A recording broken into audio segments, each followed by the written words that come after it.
So the 2023 Bennett's British Superbike season took some getting over. A roller coaster season.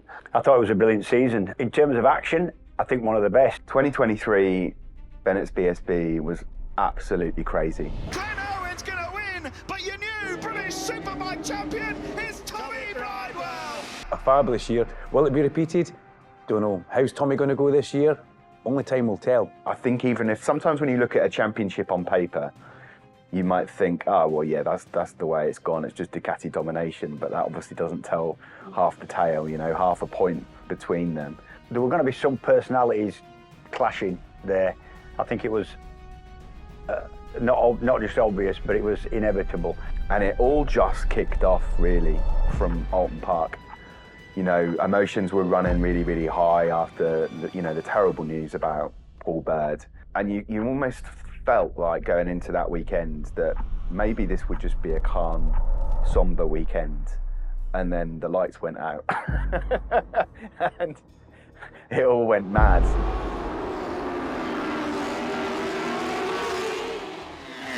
And I think there was a clash of personalities, and I think it was always going to happen. Really nice to see him, good friends and respectful rivals again. But I think that added a sort of aspect to the championship for me. It was a good championship last year. But right now, looks not too bad at testing. As the teams and riders have become to be unveiled for the 2024 season, it's just stoking up memories of the flashpoints, the competition, and some new beginnings. I'm Jordan Bird and I'm joint team owner of Hager PBM Ducati. Driving into Donington today, it was definitely a pinch me moment, but one that I've been waiting for all winter, so we're ready to get going now. Whatever energy you lost during the previous year, somehow through some force of nature, restores. It's seasonal, it's like flowers blooming. I am in the building. Everyone, please rise. Let's put the race face on now. I was a bit feeling a bit hyped up this morning. I think you're so excited to ride the bike. 1 week short of 6 months, did you know that? Since we finished at Brands really until January, it was so slow. And I thought, God, we've got another 3 months left. But honestly, from January to April, it went so fast. Scared me a little bit.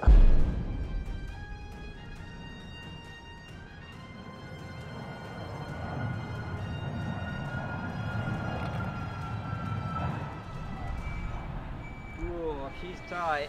She's tight. Last year is a great year, you know, and I found myself at home, been to a few different teams, and I really know that it clicked, you know, and that showed in results, and not just bike, it's not just bike related, it's a big team effort. Ryan missed 4 races completely with a fracture in his hand, in his wrist rather, and so he had 4 races with no points at all. And he still came 8th in the championship, but he wasn't that far down the pecking order. You know, it could have been wildly different, but that's racing, isn't it? And me also coming into the team brand new, bringing Roger and Marshall with me. You know, people say like how much influence has Roger had? Lots. I think Ryan's come along as a person, surrounded in our garage, and that's just not down to me. That's down to the whole team and how Alan and Paul run the team.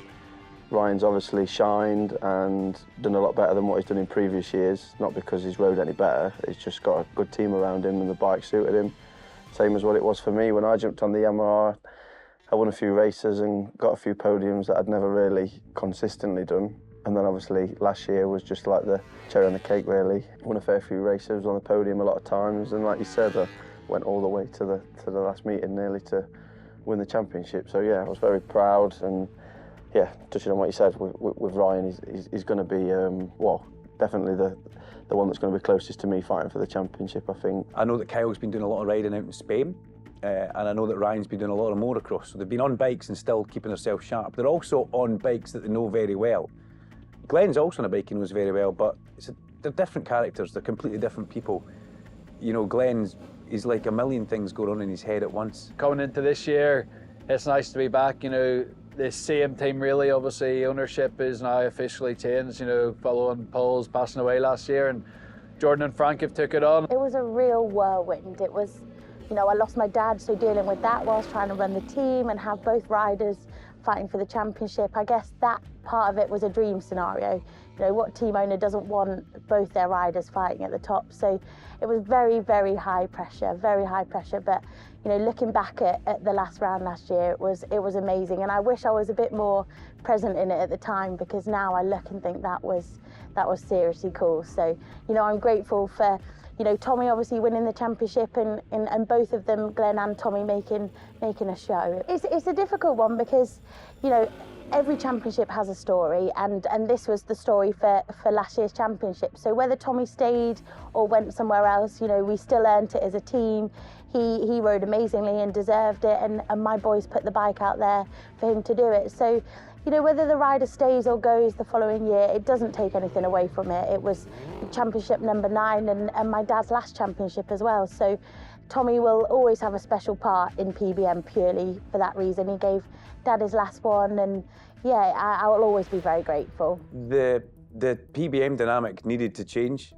You know, that was a marriage that was always going to separate, and I think everybody knew that from the initial announcement that they were both signed. Kind of always thought Glenn would stay and Tommy might go somewhere else towards the end of it. Taking that #1 plate obviously to Honda is a great thing for Honda. Why Honda? Why not? For me, it was an option that come up. I wanted to explore. Obviously, Harvey and myself had a good chat, and it excited me. You know, last year was a tough year for the team, but you know, for me to get a contender on board, I needed somebody that we knew, you know, could run and be at the front. And I put a plan together with Honda UK and said that, you know, we need to sign this, I need to sign this, I need to put this in place. And it just went from there, really. And so I started conversation, if you like, with Tommy, and said, look, let's chat once you've done what you need to do for 23. And just all rolled on from there, really. In all honesty, it's not about just thinking, oh, I've got the #1 and I fancy a change, I'm going to Honda, you know. It's a big venture ahead, a big challenge, a big risk, big gamble, like, you know, let's say, because the previous sort of year or so, they've not been where they perhaps should be. So yeah, I just fancied the challenge. I like to challenge myself in life, in what better way than putting Honda back up on top where they should be. Rory was one of those that everybody knows he's got a load of talent, and I don't think, whether he could have been world champion or who knows, but when you denied the 2 years that you'd signed up for, because the contract somehow didn't have any meaning, it's a sad state of affairs for him. And I think a little bit for us. I think everybody in BSB would like to think that if that chance came, that they would be given the full chance, and I don't think he's had a big enough chance. I don't know where you've heard that from. I'm just back. I'm quite happy to be back. It's obviously unfortunate circumstances on what happened in Moto2, but yeah, to be back in BSB, I'm happy, excited to see all the fans again, and excited to be back with you guys. He's a 22-year-old, and he's so rounded and intelligent. He's brilliant. 22 was a good season on the FS3 bike on the Kawasaki, and I enjoyed it. We're third into the showdown. We had a really good run through the season, fighting for podiums near enough every race. And yeah, unfortunately, when we got into the showdown, I got injured at one of the first races of it. It was a bit of a mad weekend at Oulton Park, if I recall rightly, and yeah, just didn't quite work out towards the end of the year. Obviously, sat out injured, and it was cool. It was a good season. It's one I can look back on fondly. My second year on a superbike, and I was being kind of put about in the media as being one of the guys to be up there fighting for the title. So that was cool. It was nice to kind of leave BSB on that high note, and I'm ready to come back in the same fashion. Testing will be quite important as to how much of that we can understand. Some parts haven't arrived just yet. This looks like it's going to be a super windy weekend. So I think this weekend will just be about riding the bike, and like, you get all them normal anxieties. Last night I was thinking I don't even know if I can get my knee down, and all this stupid stuff goes through your head every year. So as you knew, last year became very spiritual. Got up this morning, done a nice breath work, nice positive energy one, and then I looked in the mirror in the bathroom in the Premier Inn. I was like, yes, let's go. We're excited for it. You know, we're good. So yeah, just continue the way I was last year. I just found a way to bring a camera version of me, as much as it doesn't look like it right now, to the track, and go and I think go and achieve what we achieved last year. a year that was full of happiness, success, and if we do that, we should be thereabouts to lift the trophy at the end of the year. I probably, from the outside, wouldn't necessarily be looked upon as the favourite for the championship for 2024 because people don't know how I'm going to get on with the Honda. But honestly, we've hit the ground a lot stronger than I expected, in truth. I probably expected to be strong, but I didn't expect to already be on the pace of other riders that have been on their bikes with their teams for years. We're top 4, top 5 in. Truthfully, I'm not fighting the screen to do a lap time. I'm not chucking tyres in to do a lap time. I'm just enjoying riding the bike, learning the bike. We've gone up, we've gone down, we've gone long, short, all these different things just because it's testing. That's the idea of it. Here at Donington, it's my favourite track. Not today, but it's my favourite track, and I knew I'd be able to hit the ground running. I expected to be at the front. I'm glad I'm at the front, or I'd have been fuming. I wouldn't have been having a Nando's, put it that way. We've got to use our head, you know. Round 1, we ain't going to win the championship, but we can lose it. So that's it's a pretty harsh saying, but it's very true. So we'll bed into it nice, and I think we'll be well up to speed, especially because we'll have a very good base setting going into Navarra, and it'd be interesting to see what the bike converts from the setting that we have here at Donington to how it relates in Navarra. You know, so hopefully we'll roll out of Navarra and it'll be close. Testing is not about a lap time, so for me to be strong already is positive, really positive, and promising. So yeah, I think for me it's, you know, the goal is obvious. We've confirmed we're going to be strong. I feel good on the bike, feel good with the team. So there is just one simple objective: to defend the title. Going to Navarra, I think me and Ryan's got an advantage, not because of anything else particularly, but obviously some people's never been there, some teams have never been there. Me and Ryan's done a good 3 days round there on those bikes we've just been riding today.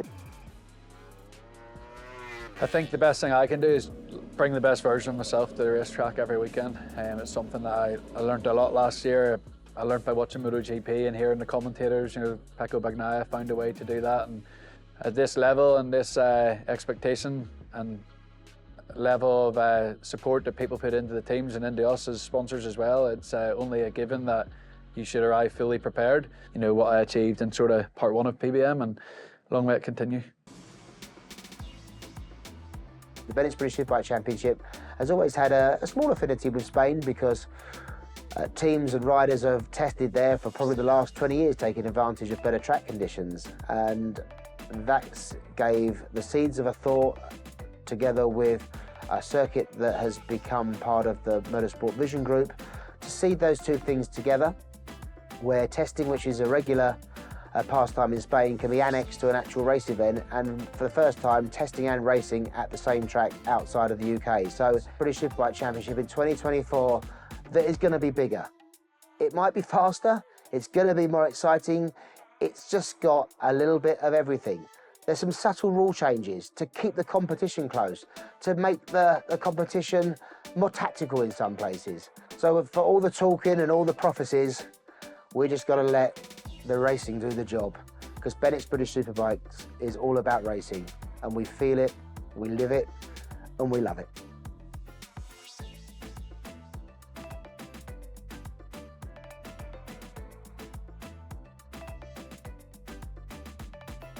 It's a little bit of the unknown because, yes, the guys have been there testing before, but the track has changed.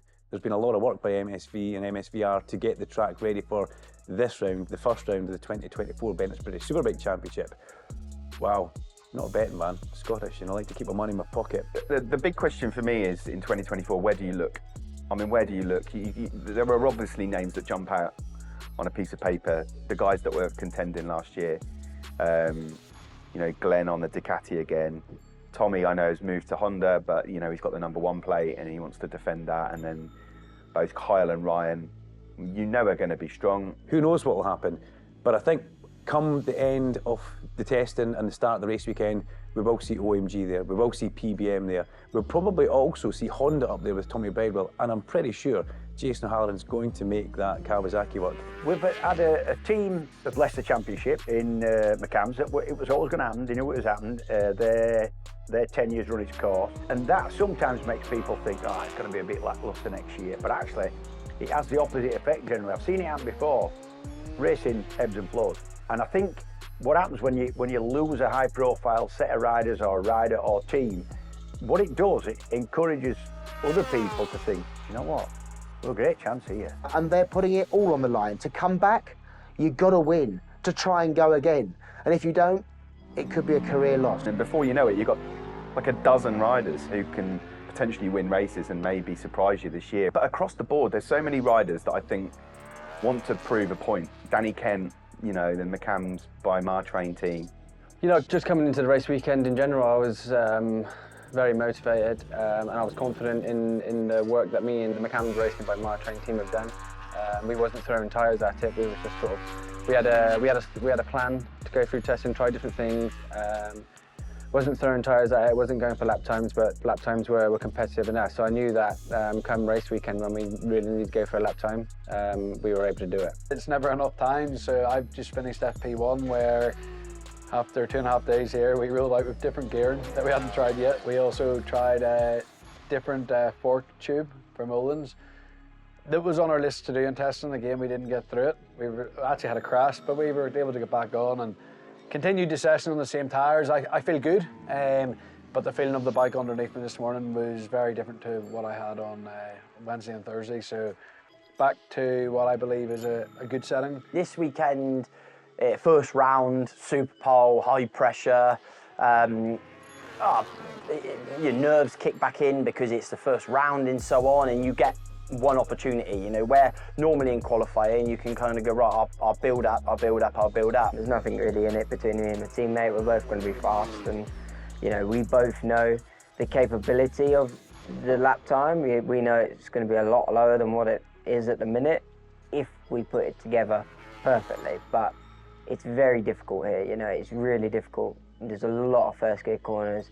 It's very hard to get it absolutely spot on. So yeah, there's a lot that goes into it on this lap, but we both know the capabilities. We're both going to be fast, and I think our race pace is very similar. So even if someone gets a perfect lap, I'm not going to look too much into it. Beautiful scenery here in the Rioja region of Spain. We're in the Basque Country, the Circuito de Navarra, for the first time in the first SUPERPOLE session of 2024. Just rolling past me here at the end of pit lane is Josh Brooks. He'll be the first man on track as they set their lap times for the grid for tomorrow's first race of the season. James Whittam is up in the commentary box for this one alongside Steve Day. Fastest lap that we've seen so far today, a 36.531 set by Ryan Vickers. He'll be the last out in SUPERPOLE. Just getting into the penultimate corner, turn 14, and up now to turn 15 before setting the first time. Stays within the circuit perimeters, and across the line we go then for Josh Brooks. Let's have a look and see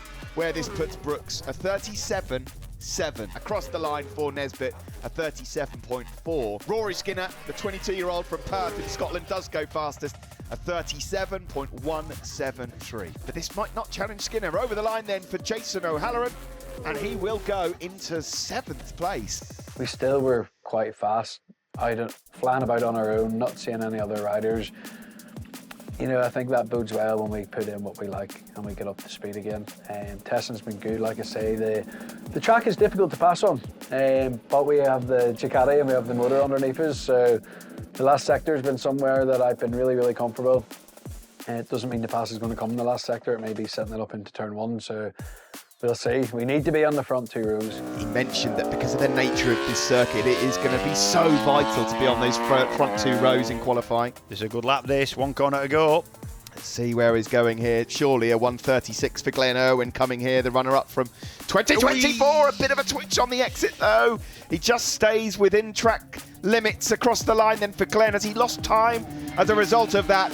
Over the line he goes fastest, a 36.884. I'm here to succeed, so yeah, I think from testing into this weekend, the track temperature and conditions are very different. It's almost like kind of wiping the slate clean in some degree. And yeah, just looking forward to getting round one underway. So the reigning champion, Tommy Bridewell, what has he got? Oh, smoking! Yeah, it's smoking. That's what I mean. That's what I said. It's getting worse. Oh, it's getting worse. It is getting worse. Is he coming out of the exhaust? Yeah, he realises. Yeah, He realises. He's got it. Thank goodness for that. Yeah.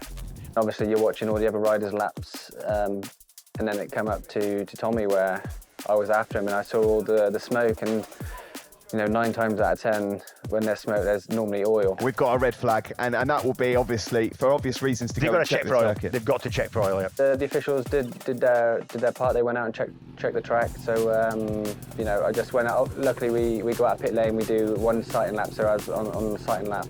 I sort of tried to glance at the floor, see if I could see anything, and I didn't push 100%, but I pushed straight out of pit lane. And I didn't have any problems there, so it gave me the confidence to go out and push for Super Bowl. So across the line goes Danny Kent. Coming into Sector 1, I was pretty nervous. I just thought in my head, it's now or never. If we get through Sector 1, then we'll be all good. Back to flash through Sector 1, the number 52. Too much experience at SuperPole level. Not far away through Sector 1. He's a methodical rider, is Danny Kent, in terms of his approach, and he's found quick. time, he's quick. Then Erwin mentioned it when he spoke to James Hayden. He expects to see the Yamahas 1, 2 and 3, and Danny Kent is playing his part in that theory. Really good lap this from Danny Kent. Looks good, doesn't it? Yep. Fast through turn 14 and now just turn 15 to deal Missed with. the apex a little bit at turn 14 there, but onto the home straight we go. Is Danny Kent destination? Pole position across the line then for the McCams by Martrain Yamaha, and Danny Kent goes fastest to 36.609. I feel good. If you asked me probably 5 minutes before I was going at it, it'd probably change, but yeah, I'm just going to try and if I sit there with my earpods in, I'll just wind myself up too much, so I'll have to listen to some Adele or something, maybe calm me down. Next up is Kyle Ryde, who on his day, when he is in the zone, looks unbeatable. He's found time, but it's close. This is a close run thing. It's got to be a perfect final sector for Kyle Ryde. Just the hundredths of a second up on Danny Kent.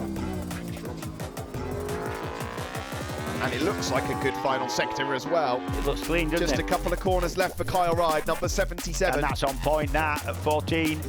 James says he's on point, he's on line. Is he on course for pole position? Just 2 riders to go. Kyle Ryde will take the checkered flag. Is he going to go to pole position?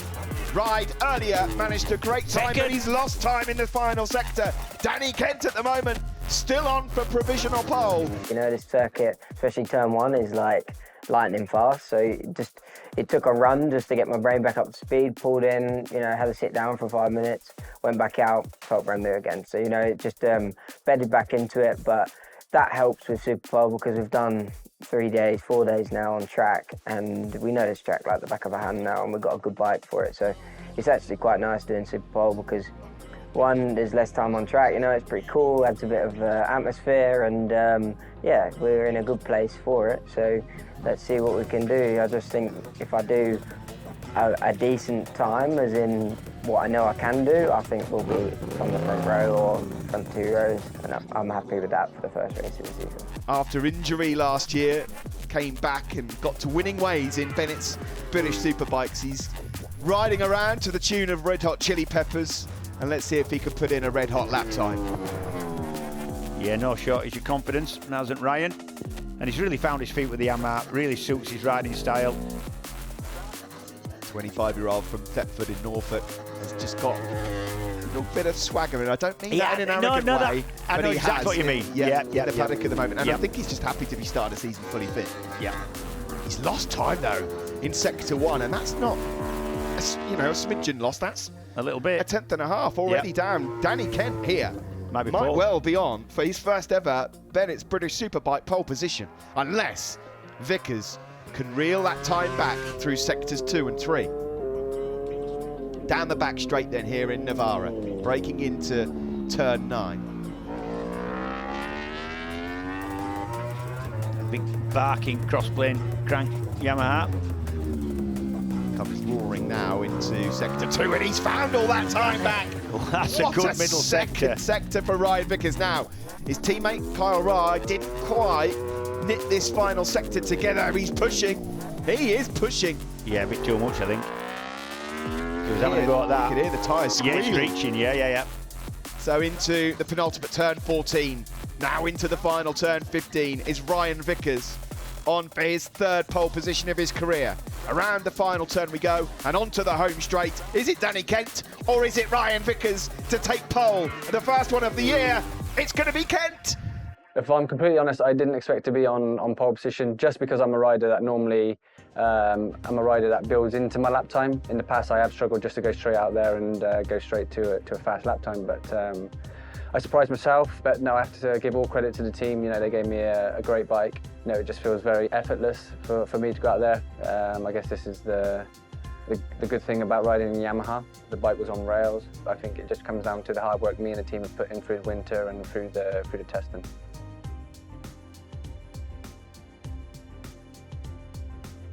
189 days on from Tommy Bridewell claiming Britain's biggest bike racing prize to end a stunning 2023 season, and we're ready to kickstart 2024 from the Circuit of Navarra in northern Spain. 28 riders are ready to do battle over 32 races. Bennett's British Superbikes is ready for takeoff. 2 races coming your way today from the Circuit of Navarra. Cannot wait for this season to get going. It's time for the talking to stop and the walking to begin. Yamaha luck out on the front row. Surely they will be favourites for today's race, but can Glenn Owen and co do anything about it? We're about to find out. The green flag is removed. It's eyes on the lights. And we are go for 2024. Not a great start initially from Danny Kent. Immediately, he's being challenged there by Ryan Vickers, number 7, on the climb into turn 1. Good start from Glenn Owen. James, he's got himself up into second and is attacking already. Oh, he's gone wide there, though. Really wide for Glenn, but he's pulling it back. Skinner with an inside line as well. Yeah. It's now about to get tight for these lot. It is Vickers that has the early advantage. Yeah, great first half lap for Ryan Vickers. He's an ex-top level, and I mean top level, top front-running British Championship in his youth, motocrosser, and there's never been a slow road racer that's come from the motocross background that cannot get a bike off a line. They've got clutch control, them boys. The Vickers story is something pretty special, actually, when you look at it, because Ryan was fabulous in junior superstock. You know, he waltzed away with that and looked great. Came to Superbike really early in his career with Lee Hardy, crash bang wallop. And unfortunately, some great flashes, a great speed, but a lot of damage was caused there. And in the end, I think Lee Hardy actually spoke with Ryan and said, look, you need to go somewhere else. You need to get off the bike that I've got and go and ride somebody else's. You're in FHO, didn't go too well. And Roger Burnett and Roger Marshall, working with Ryan Vickers, just seems to have brought the young man alive. He's flying away is Ryan Vickers. The first lap done of 2024. It's Vickers from Kyle Rye, Danny Kent, and here's Glenn Owen thinking about the move.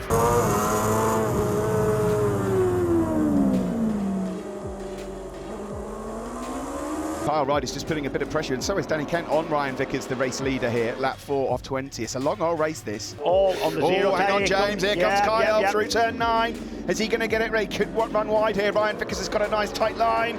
Ryan Vickers, though, can't get through. Kyle Rye neatly done into turn 9. And that's as neat as you'll see on that corner. And this is the train of riders behind Peter Hickman, who's in 6th, all the way back there to Jason O'Halloran in 14th. That's a bit of a surprise for me. O'Halloran on the switch to Kawasaki at the moment, down in 14th. Yeah, says he likes the bike, but all bikes are different. The Yamaha's been on for 5 years. It's a completely different sort of technique to ride. You've got to ride the chassis around the corners, but the engine's also very different in the way it delivers its power. And he says he likes the Kawasaki. Ooh, and that's Ryan nearly clipping the back. Oh, and he nearly fell off as well. Yeah, he got out wide and opened the throttle, and there's not as much grip out there. It's dirty. Oh, So it's not helped out Glenn Irwin either. He got caught just behind Ryan as he managed to rejoin circuit. Yeah, I made a little mistake at the start. I was in the lead and leading away. That was the plan. Made a little mistake. Well, Carl come past me, then made a little mistake. Danny come past me, Glenn nearly did. Holding third. And to be honest, I was quite happy because Carl upped the pace a little bit from what I was doing at the front, and then I didn't stress. I just let them have a bit of space and just kept my distance. I didn't want the tyre overheating on the front, so used my noggin on that and understood where they were strong and where I was strong. And there was a couple of corners where they were pulling a little bit, but I worked on one of them. The other one, we need to improve the setup a little bit. But the rest of the track, I was stronger, and I was strong in the right areas, to be quite honest. Danny Kent, he looks good on the bike as well. He does. A little bit of an old school style, I think, when you compare it to somebody like Skinner, maybe. Yeah, I think when you look at the three Yamaha riders, Kyle and Ryan, very much, they get off the side of the bike a little bit more than Danny. Yeah. He's still got a nice style, but they are varying riding styles. Hey, nothing wrong with an old school style. Well, you would say that, wouldn't you? We just waited. I see Kyle was really struggling, and Danny was starting to have a look at Kyle. And at that moment, I knew I had to pass Danny, because I didn't want Danny to get Kyle before I did, because then he might then break away a little bit. But it turns out he was kind of on his limit as well. On any bike, you've got to use the bike to its advantages, and he's doing that. Just feel like there's sort of calm before the storm here. That was lovely from Ryan Vickers. He's gone in hot, though. He's kept it on the track, though. He set that up out of the final turn. That was clean. Managed to get Danny, and then took the hunt onto Kyle, and Danny didn't come back past me, so I knew he was probably struggling a little bit. Normally, if someone's really strong, they'll come back straight past. And 14 now, the penultimate turn here, and then into the last one. And then reeled Kyle in, and yeah, he made a little mistake at the last corner, and that was perfect. A couple of laps from the end of the race.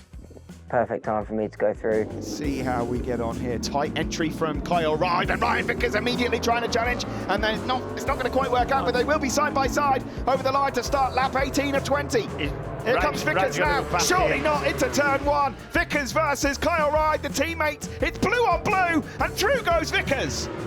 What a move! Great move, and it was set up a long time ago. I mean, that last term effort from him on the inside were never going to work, but it got him out of the corner reasonably quick, a little bit of slipstream. Yeah, good move. See that they were struggling, and I knew I had a bit more, so that's why I went a little bit early and managed to put a gap into them. And you can already sort of see Ride here is just waving the white flag and say, yeah, off you go. Barring any mistakes, this is Vickers. That's it, you don't do that. You think, well, it might just run wide, it might make a little bit of a bobble. He did that a couple of times early in the race, did Ryan Vickers. But now you would have to think he's kind of got a plan. Roger Marshall's taken Ryan Vickers, who we know is a bit of a diamond, but they've just smoothed off those little flaws that he had. And bang, there we go, Vickers delivered here. But we've just got 2 corners left then, and what a way to open 2024 for Ryan Vickers. A bold move on his teammate, and it was brave too, into turn 1. 20 laps done, and Ryan Vickers is going to take the checkered flag. Vickers wins the opener in 2024 from Kyle Ride and Danny Kent.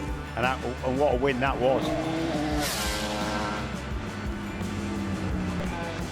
First round is complete, and the riders make their way into Park Fairway. Duncan Vincent has gone down to have a chat to the riders. They'll be talking to TV as well, but absolutely delighted crews down there just outside Park Fairway as the riders arrive.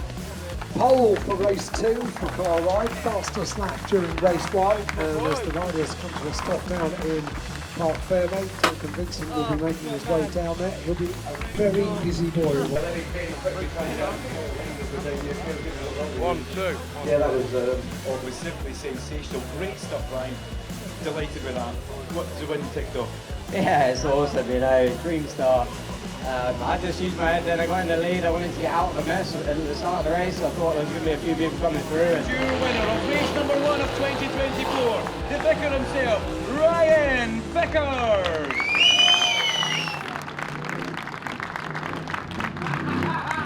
We've had an amazing day. You know, it's been great. First win of the season. First ever rider to win in Spain for British Superbike. It's pretty cool. And never happen again. So yeah, really happy to get the first race here, first race win at the Circuit de Navarra, and also first round of the championship. Fabulous to see Ryan take his first victory. Race 2 starting from 6th, but it's not the end of the world. You know, I think it's pretty much a 4-race battle. You know, the top 4, we was in a bit of a different league for most of the race and managed to break the gap. So I think if I just use my head again, get a good start like I did the first race, then we'll be battling for that win again. Race 1 was the Yamaha show. But in British Superbikes, the scripts are not often the same. Ryan Vickers leads the way with his brilliant win earlier on this afternoon. Here we go then. Bikes lining up on the grid for Race 2, BSB 2024 here in northern Spain. Here we go then. 20 laps coming up in Bennett's BSB. Eyes on the lights and away we go.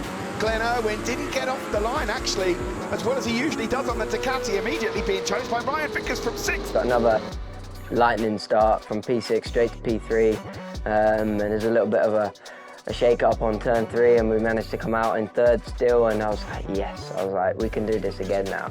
Straight away from that first lap, I was just hoping not to get beaten up, really. But it will be Danny Kent with the inside line, but immediately closing the door. It's Kyle Ride, but can he hold his line? Yes, he can.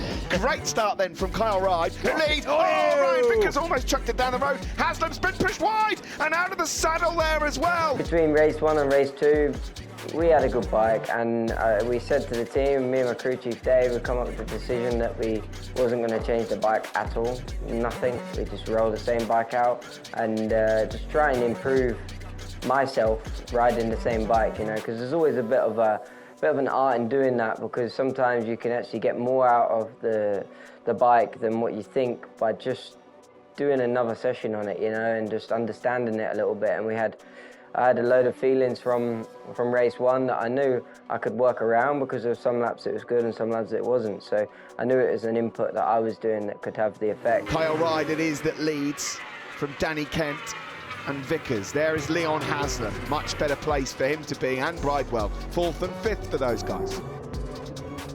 Kyle Ride, oh hang on, that's Rogers. And that's a big crash. And he can't believe it either. Fraser Rogers was going for it. He was going for glory. He was trying to fish a way through there. Number 1 on that Honda. And he's bringing Leon Haslam to the party as well. Yep. Both of them were in the 36s on that last lap. Yep, Leon aimed for the apex there, which it just tends to give the impression that he's pushing on to keep up and not just sat there comfortable. Danny Kent has made his move. He said he would to James Whittam, and he's pounced. He's seen an opportunity, and he's through. And Ryan Vickers might do the same from 3rd place. Tommy Bridewell seeing it all unfold. And again, both Bridewell and Haslam were fast. Well, if Ryan Vickers has got the pace to go past Kyle Ride, his teammate, he will definitely do that, because what he won't want is Danny Kent disappearing into the middle distance. Now, can Tommy Bridewell do anything about these 3 Yamahas up ahead? He's just there. That's just worth mentioning as well. They didn't get this bike until quite late as well. That's what I said. And also, I mean, it's brand new. He's been up against it. Absolutely, and the team has, and these little niggling problems and having to swap engines haven't helped that either. Hang on. Vickers. This is Vickers in the usual passing place here at Navarra. Cleanly under his teammate there. Well, Kyle Ride said on the grid to you, James, that turn 1 may be the safest place to make an overtake, and he's been done on that corner twice now, and he's got company, because right on his tail now is the Honda of Tommy Bridewell, the reigning British Superbike champion. Bridewell's going for it. Lovely move. Will he hold it? No. Oh, on the cutback, here comes Kyle Ride, and surely, and he's got the inside line now. But that was a move from Tommy. Tommy Bridewell, desperate to get a way through on Kyle Ride, who just seems to be struggling a bit at this stage of the race. Ryan Vickers is also challenging now Danny Kent. Out of the slipstream and through on the approach to turn 1, looking to do the double for the first time in his career. That's his signature move, and he makes it clean, doesn't he? Leon Haslam is getting closer. Kent bounces back straight away. He bites him back. That's brilliant retaliation. It was brilliant, but it was a little bit of a block past that. And that's just bunched them all up together again. So it is good news for Kyle Ride and Tommy Bridewell and Leon Haslam, who's inching closer and closer. Oh, Leon will be loving this. Is there going to be another move made here by Tommy Bridewell? He's very quick through this final sector on the Honda. He's thinking about it. He does. He's doing the same thing again, but this time he makes it stick. That was much better and much neater. Yeah, it was. Yeah, cleaning up on a circuit that's difficult to make a clean pass. Tommy Bridewell on the Honda. What a job he's doing here. Through on Kyle Ride. Danny Kent has not been in this position too many times. Not since his Moto3 days, you would suspect. Of course, he was a Superstock 1000 winner back in 2020. We all like what he did last year on his own. Oh no, Tommy's got a problem! Tommy, it's happened again! Yep. The Gremlins have come back to haunt him. And that is so unfair for Tommy Bridewell, who was running a great race, the defending champion. Maybe gearbox issue, you know. And Vickers goes back Might through on Danny Kent. Yeah, Vickers back at the front. He's so good. He lines it all up out of that final turn, but is Danny Kent going to retaliate again? That's No. what he did it last time. Leon Haslam now then, the rider to put it to the Yamahas. And Christian Idden still lapping well. I know the points where they were strong, they weren't going to be able to pass me. I was strong in all the right areas, really, and that's what we've worked on. You know, we weren't testing for outright lap time. You know, we want to be strong in the areas where we can pass and where we have to race. Well, he burst onto the scene last year. Many people questioned about Ryan Vickers going to AMG Yamaha. Many. He silenced the critics last year, and he is really laying it out here on display and showing everyone what he's got. We're on the final lap. There's a few corners left. Danny Kent can't get close enough to land a blow. This has been a sublime performance. Oh, he made a mistake! Oh, just as we say that, the commentary curse, but he's just about done enough, has he? Oh, he nearly fluffed his lines, but Vickers wins it.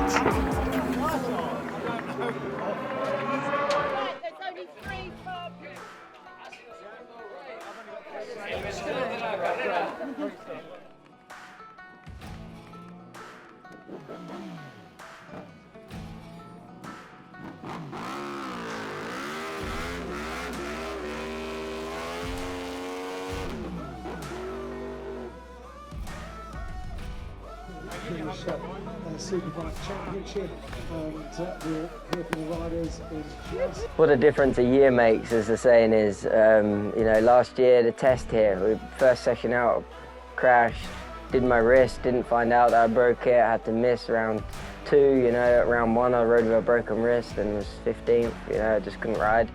And then, yeah, we come back at round 3 and got straight on the podium, and I think that set the tone of what we can do, you know, and we just built it, and that rest of the year was amazing. And I think now we've started the year perfect, you know, you can't ask for a better start. You don't get the opportunity to do a lot of firsts, and this is a first, and it's gone magnificently, so thank you to everybody's been part of it.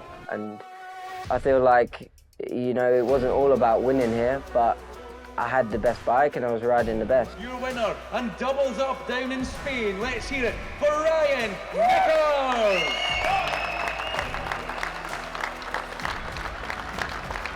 Ryan Vickers makes it 2-2. Paul Curran does a runner, and Jonathan Porter also joins him in the stairwell. And that is how you have fun with some bike-ready Prosecco. A great bit of work by Jonathan to manage to get away from that. And the two guys, poor Paul Curran, I've never seen a man go down the stairs as quickly.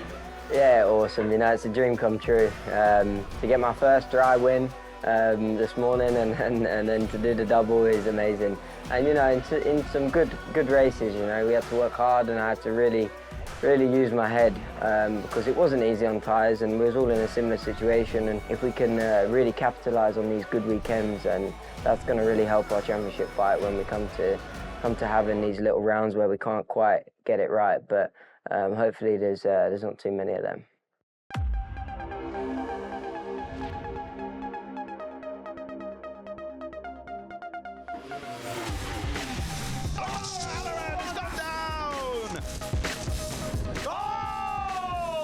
Tommy Bridewell outbreaks himself. Oh, he's properly backing him up. It's a mess. It's a mess. This championship is on.